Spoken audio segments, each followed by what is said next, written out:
الحمد لله والصلاة والسلام على سيدنا محمد وعلى آله وأصحابه أجمعين. الحمد لله والصلاة والسلام على سيدنا محمد وعلى آله وأصحابه أجمعين. أما بعد فأعوذ بالله من الشيطان الرجيم. بسم الله الرحمن الرحيم. الذي خلق الموت والحياة ليبلوكم أيكم أحسن عملا.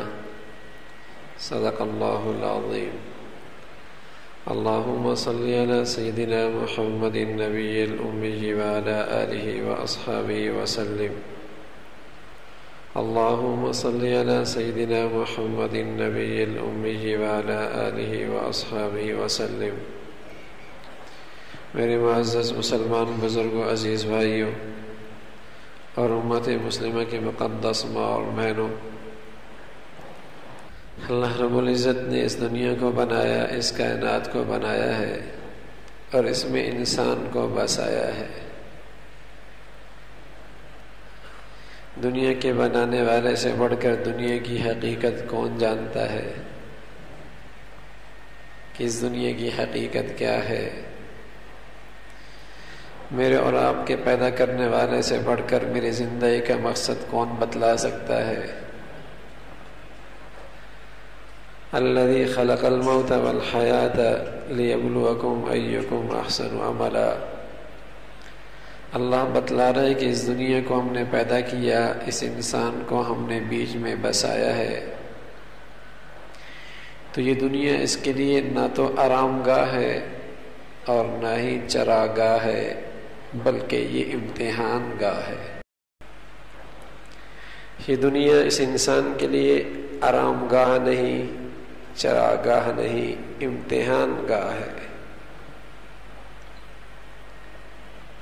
یہ دنیا امتحان کی جگہ ہے۔ میرے عزیزو، یقین جانیے، اگر اس دنیا کی یہی حقیقت اندر بیٹھ جائے تو آدمی ناشکری سے محفوظ ہو جائے، بے صبری سے محفوظ ہو جائے۔ یہ شکر کیوں نہیں کرتا؟ آرام جو ملا ہوا اس سے بڑا آرام چاہتا ہے، جتنا کھا پی رہا ہے اس سے بڑا اسٹیٹس کھانے پینے کا دیکھنا چاہتا ہے، نہ شکر ہے۔ صبر کیوں نہیں کرتا؟ یہ چاہتا ہے کہ اس دنیا میں کوئی چیز بھی میرے مزاج کے خلاف نہ ہو۔ ارے بھائی، یہ دنیا کی مزاج کے خلاف ہے، اس دنیا میں یہ نہیں ہوگا۔ یہ آرام گاہ بھی نہیں، چراگاہ بھی نہیں، امتحان گاہ ہے۔ یا تو ہونا ہی امتحان ہے۔ اگر یہی حقیقت اندر بیٹھ جائے تو ساری زندگی کی ترتیب آسان ہو جائے۔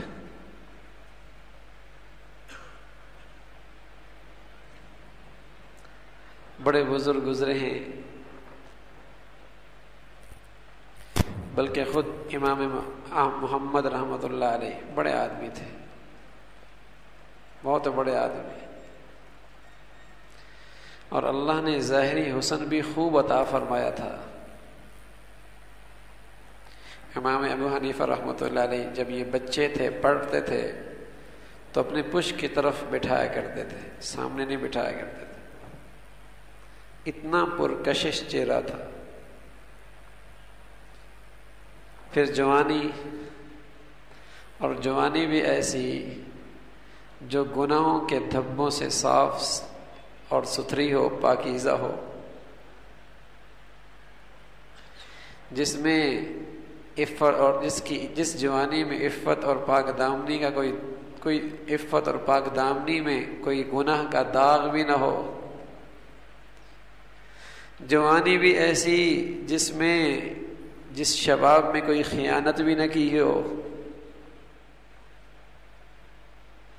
ظاہری حسن بھی، جوانی بھی ایسی، تو کتنی کشش ہوگی زندگی میں، کتنا حسن ہوگا۔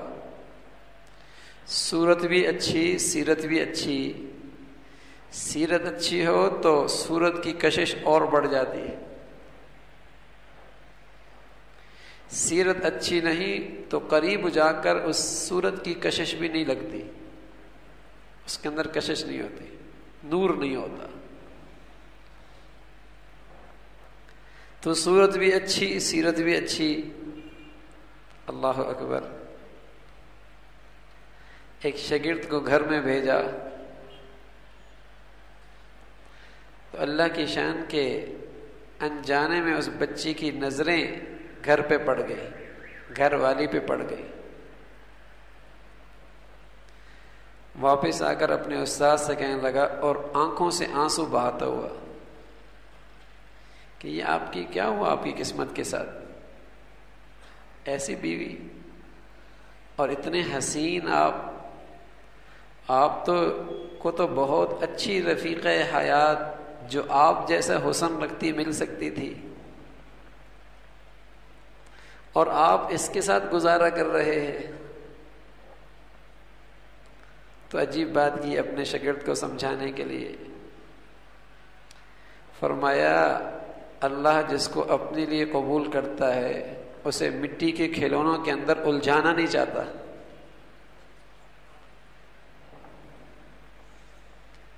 اللہ جسے اپنے لیے قبول کر لیتا ہے اسے مٹی کے کھلونوں میں الجھاتا نہیں ہے۔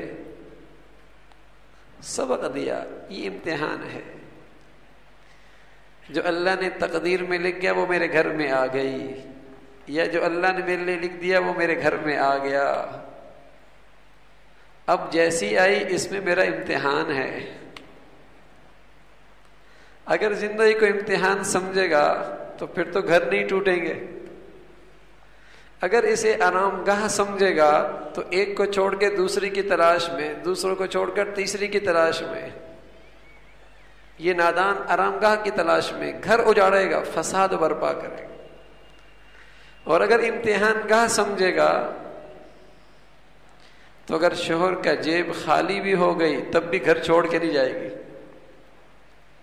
فالج بھی ہو گیا تب بھی اس کی خدمت کرے گی۔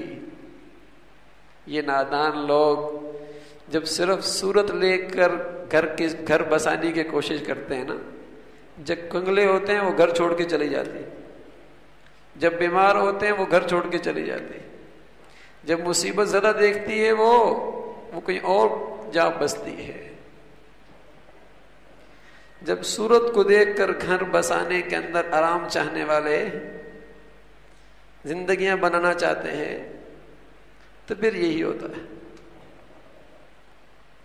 تو یہ دنیا ہے، یہ آرام گاہ نہیں، چراگاہ نہیں، ہر خواہش پورا ہونے کی جگہ نہیں، یہ امتحان گاہ ہے۔ تو ایک بڑے اللہ والے، ان کے ساتھ بھی ایسا ہوا۔ ایک دن آمنے سامنے میاں بیوی بیٹھے ہوئے، تو شوہر کہنے لگا آپ تو جنتی ہیں، محبت بہت تھی میاں بیوی میں۔ وہ ناز میں آ کر کہنے لگی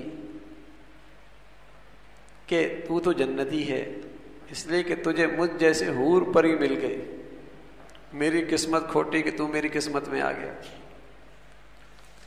تو کہنے لگے نہیں بھائی، تو بھی جنتی، تو مجھے دیکھتی ہے، صبر کرتی ہے، میں تجھے دیکھتا ہوں، شکر کرتا ہوں، صبر والا بھی جنت میں، شکر والا بھی جنت میں۔ یہ دنیا امتحان گاہ ہے، کسی کا امتحان صبر کے ذریعے، کسی کا امتحان شکر کے ذریعے۔ کسی سے لے کر اللہ امتحان کرتا ہے، کسی کو اللہ دے کر امتحان کرتا ہے۔ کسی کا امتحان خوشحالی میں اور کسی کا امتحان فقر میں، کسی کا امتحان صحت میں، کسی کا امتحان بیماری میں ہے۔ یہ امتحان گاہ، یہ زندگی کی حقیقت سمجھ میں آ جائے تو زندگی کا انداز بدل جائے گا۔ لیکن بدقسمتی یہ ہے کہ جس ذات نے کائنات بنائی ہے اس کی بات تو ایک طرف، ہم نے اس دنیا کو آرام گاہ بنا لیا ہے۔ خواہشات پورا کرنے کی جگہ بنا لی ہے کہ ہر خواہش پوری ہو، اور جہاں جو چیز رکاوٹ بنتی ہے اسے ہٹانے کی کوشش کرتے ہیں، پریشان ہوتے ہیں۔ اس لیے تو صبر بھی نہیں ہے، شکر بھی نہیں، اس لیے تو صبر بھی نہیں ہے، شکر بھی نہیں۔ یہ دونوں خوبیاں آج انسانوں میں نایاب ہو گئی۔ انسان مسلمانوں سے نایاب ہو گئے، جو ان کا ایمان تھا۔ علماء نے لکھا آدھا ایمان صبر ہے، آدھا ایمان شکر ہے۔ سارا دین یہی ہے، لیکن صبر شکر نہیں رہا۔ بس تو ہے ہی نہیں، بس تو ہے ہی نہیں۔ تو میرے عزیزو، دنیا کی حقیقت اسے اپنے دل میں جگہ دیں، یہ ہے ہی امتحان گاہ، یہ ہے ہی امتحان گاہ۔ اللہ آزما رہا، دیکھنا چاہتا ہے کون کیسا پرچہ کر کے آتا ہے۔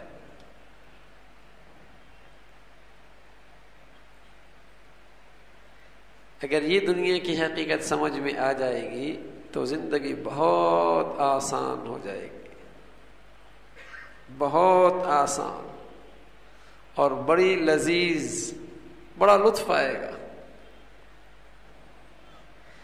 اس لیے کہ ایسا شخص جو اسے امتحان سمجھ رہا، وہ بسترے پہ پڑا ہوا ہے اور صبر کر رہا ہے، وہ کہے گا الحمدللہ میں اپنے امتحان میں تو کامیاب ہوں، جو میری زندگی کا مقصد ہے۔ حضرت حاجی امداد اللہ مہاجر مکی رحمۃ اللہ علیہ بیت اللہ کے سامنے بیٹھے ہیں، ایک شخص بیماری کی حالت میں ڈگمگاتے قدموں کے ساتھ حضرت کی خدمت میں حاضر ہوا اور بڑا افسردہ، اور افسردے میں کہنے لگا حضرت مکہ میں ٹھہرا ہوں، بیماری میں پڑا ہوں، بیت اللہ میں آ کر نفل بھی نہیں پڑھ سکتا، طواف بھی نہیں کر سکتا۔ حضرت فرمایا بھائی بات یہ ہے کہ بیت اللہ میں نفل پڑھنا کس لیے، بیت اللہ میں طواف کرنا کس لیے؟ اللہ کی رضا کے لیے نا۔ اور وہی چیز تم اگر بسترے پہ صبر کرو گے تو اللہ تمہیں عطا کر دے گا۔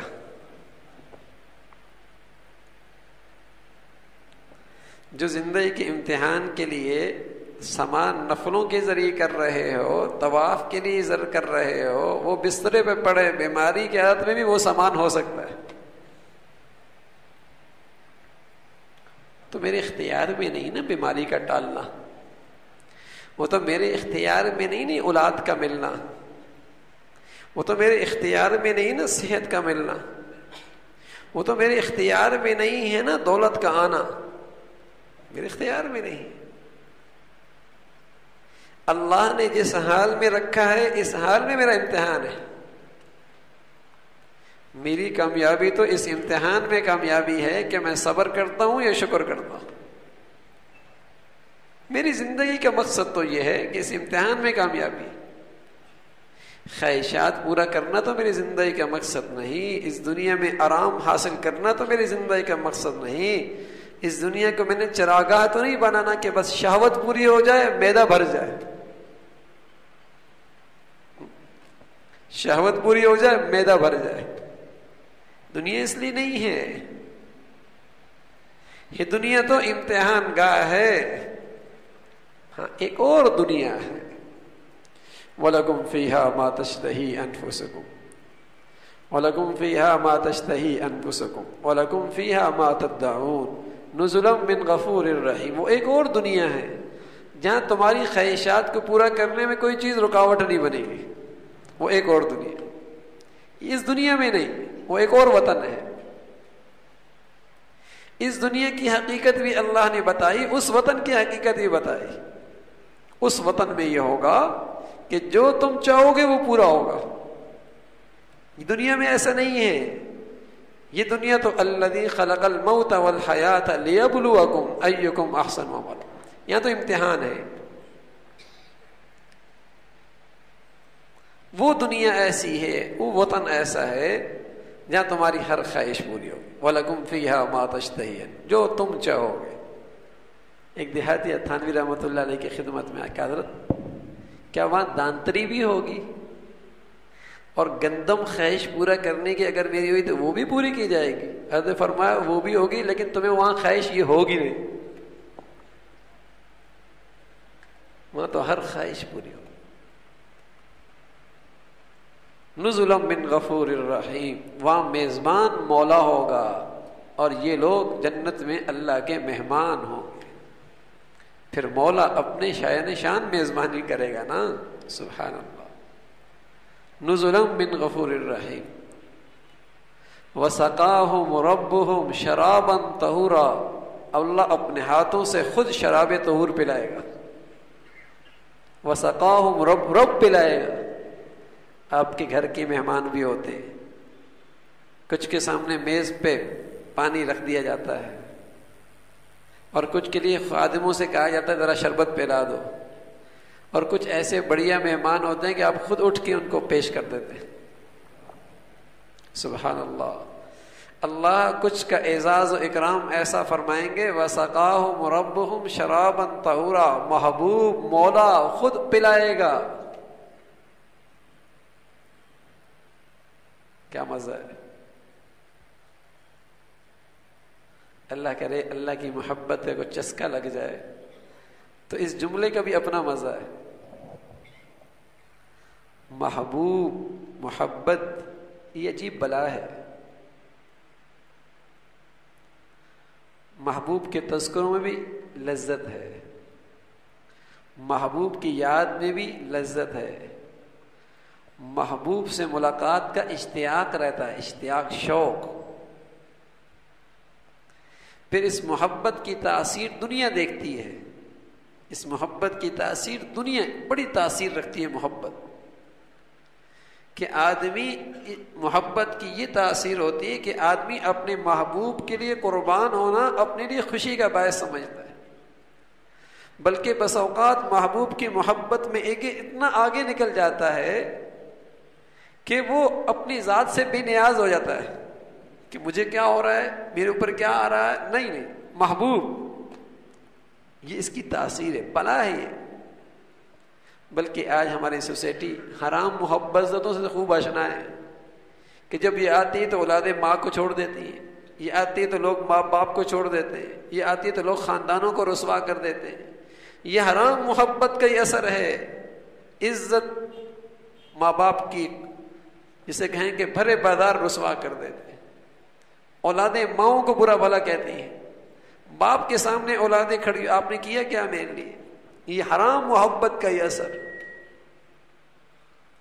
بڑی تاثیر رکھتی ہے. محبت دل کی کیفیت ہے، دل کی کیفیت. تو اگر اللہ سے محبت کا کچھ چسکا لگ جائے تو اس لفظ کا بھی مزہ ہے. وَسَقَاهُمْ رَبُّهُمْ شَرَابًا طَهُورًا. حضرت پوری رحمۃ اللہ علیہ بس اوقات عصر کے بعد چہل قدمی فرمایا کرتے تھے، اور عصر سے پورا وقت، مغرب تک پورا وقت یہ آیت پڑھتے پڑھتے لذت حاصل کیا کہ اللہ خود، محبوب خود پانی پلائے گا. سبحان اللہ. محبوب خود پانی پلائے گا.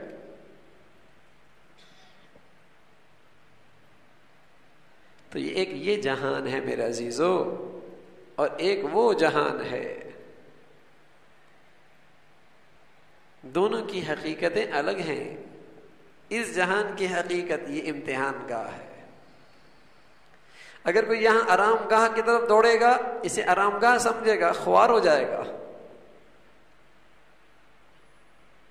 جیسے سفر کے بارے میں یہ ذہن ہے کہ بھئی سفر میں ہر چیز تو نہیں ملتی نا. کیا کہتے ہیں؟ سفر میں تو ہر چیز نہیں ملتی نا. یہ ذہن، سفر میں تو ہر چیز نہیں ملتی نا. یہ ذہن بنا کے جب سفر شروع کرتا ہے کہ سفر میں ہر چیز نہیں ملتی، تو اس سفر کی تکلیفیں اسے تکلیفیں لگتی ہی نہیں. سفر کی تکلیفیں لگتی ہی نہیں، اس لیے کہ ذہن بنا کے نکلتا ہے. وہ پلنگ تو نہیں ملا، ویسا اے سی تو نہیں ملا، ویسے وقت پہ کھانا تو نہیں ملا، ویسے مشروبات تو نہیں مل رہے، ویسے آرام کی جگہ تو نہیں ملی، لیکن ایک ذہن بنایا ہو یہ سفر میں سب چیزیں تھوڑی ملتی ہیں. اس لیے صبر کرنا بھی آسان، شکر کرنا بھی آسان. اللہ کرے اس دنیا کی حقیقت سمجھ میں آئے کہ یہاں بھی سب چیزیں نہیں ملتی، پھر زندگی آسان ہو جائے گی.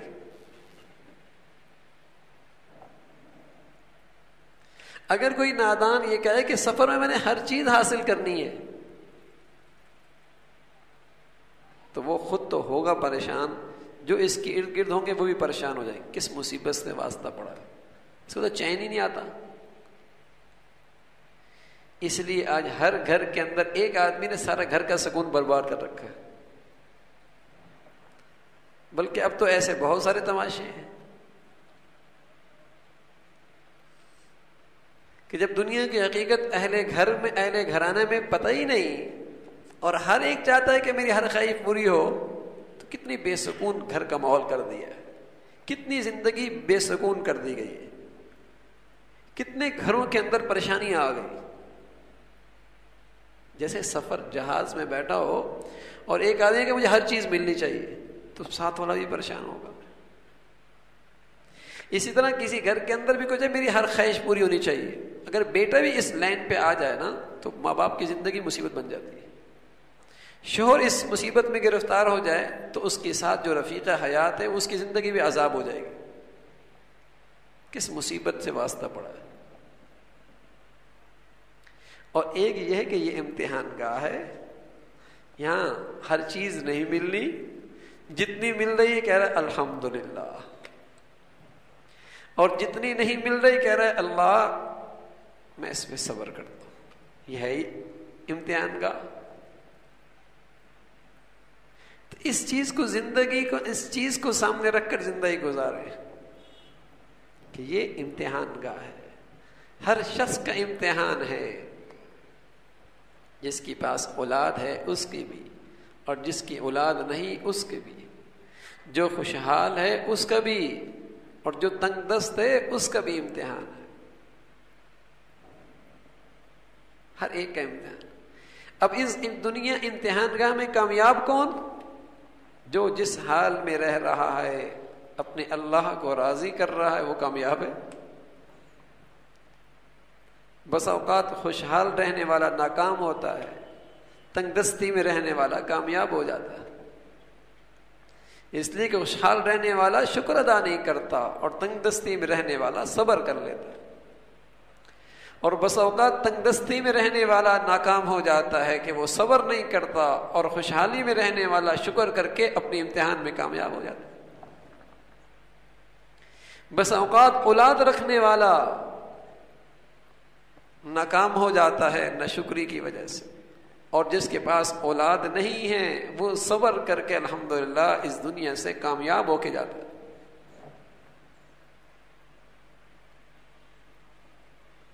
تو اصل کا تو اس امتحان میں کامیابی ہے. تو اللہ کہتا ہے لِيَبْلُوَكُمْ أَيُّكُمْ أَحْسَنُ عَمَلًا. یہ دنیا بنائی اس لیے، زندگی اور موت بنائی اس لیے ہم دیکھیں تم میں سے کون بڑھیا عمل کرتا ہے. احسن عمل، کون بڑھیا عمل کرتا. خوشحالی میں بڑھیا عمل شکر ہے، تنگ دستی میں بڑھیا عمل صبر ہے،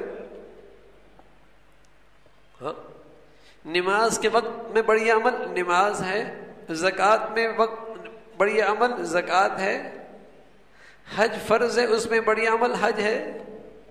زندگی کے جس موسم میں رہ رہا ہے، جس حال میں رہ رہا ہے، اللہ یہ دیکھنا چاہ رہا اس میں کون بڑھیا عمل کرتا ہے. یہ ہے دنیا کی حقیقت. جو بڑھیا عمل کر کے چلا گیا وہ کامیاب انسان بن کے چلا گیا، وہ امتحان میں کامیاب ہے. اور میرے عزیزو، یہ امتحان گاہ ایسی ہے، یہ امتحان گاہ ایسی ہے کہ جس امتحان گاہ کا وقت کسی گھڑی ختم ہو سکتا ہے.